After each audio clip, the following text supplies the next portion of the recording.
სახელმწიფო უსაფრთხოების სამსახურის სახელმწიფო უსაფრთხოების დეპარტამენტმა საქართველოს სახელმწიფო ინტერესების საზიანოდ უცხო ქვეყნიდან მართულ და საქართველოსთან მხარდაჭერილ დისკრედიტაციულ საინფორმაციო კამპანიასთან დაკავშირებით საბოტაჟის მუხლით გამოძიება დაიწყო.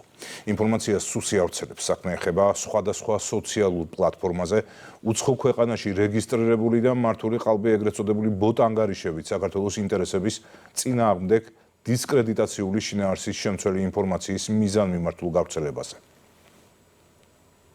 სახელმწიფო უსაფრთხოების სამსახურის სახელმწიფო უსაფრთხოების დეპარტამენტმა საქართველოს სახელმწიფო ინტერესების საზიანოდ უცხო ქვეყნიდან მართულ და საქართველოსთან მხარდაჭერილ დისკრედიტაციულ საინფორმაციო კამპანიასთან დაკავშირებით საბოტაჟის მუხლით გამოძიება დაიწყო.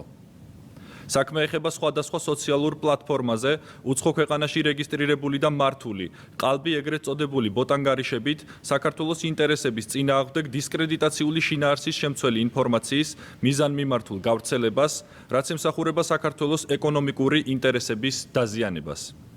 კამპანიის მიზანია დეზინფორმაციის გავრცელებით შეიქმნას ყალბი აღქმა იმასთან დაკავშირებით, რომ საქართველოში რუსეთის ფედერაციიდან ჩამოსული ტურისტებისთვის არასასურველი გარემოა შექმნილი.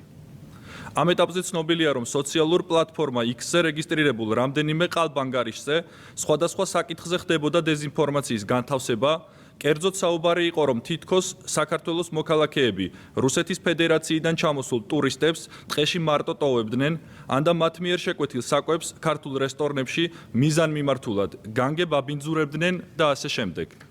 მსგავსი შინაარსის ყალბი ინფორმაცია მოგვიანებით დროის კონკრეტული ინტერვალით კოორდინირებულად ვრცელდებოდა უცხო ქვეყანაში რეგისტრირებული ერთ-ერთი ონლაინ მედია საშუალების მიერ, რომელსაც მრავალმილიონიანი აუდიტორია ჰყავს.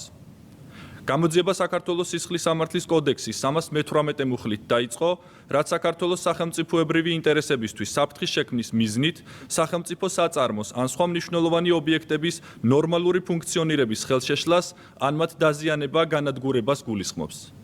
დანაშაული 4 წლამდე ვადით თავისუფლების აღკვეთას ითვალისწინებს. გამოძიების ფარგლებში მიმდინარეობს კანონით გათვალისწინებული ოპერატიული და სამძებრო ღონისძიებები, რათა დადგინდეს დეზინფორმაციული კამპანიის ორგანიზატორები, მონაწილეები, დაფინანსების შესაძლო წყაროები, ინფორმაციის გავრცელების მექანიზმები და მათი მიზნები. სახელმწიფო უსაფრთხოების სამსახური აგრძელებს მუშაობას მსგავსი დეზინფორმაციული კამპანიების დროული გამოვლენისა და მათგან მომდინარე საფრთხეების პრევენციის მიზნით. გარეთუ შიდა ძალებისგან მართულ ნებისმიერ ქმედებას, რომელიც მიზნად ისახავს საქართველოს ეროვნული ინტერესების ხელყოფას, სახელმწიფო ინსტიტუტების დესტაბილიზაციას, კონსტიტუციური წესრიგის დარღვევას ან ეროვნული უსაფრთხოებისათვის ზიანის მიყენებას, შესაბამისი სამართლებრივი რეაგირება მოჰყვება.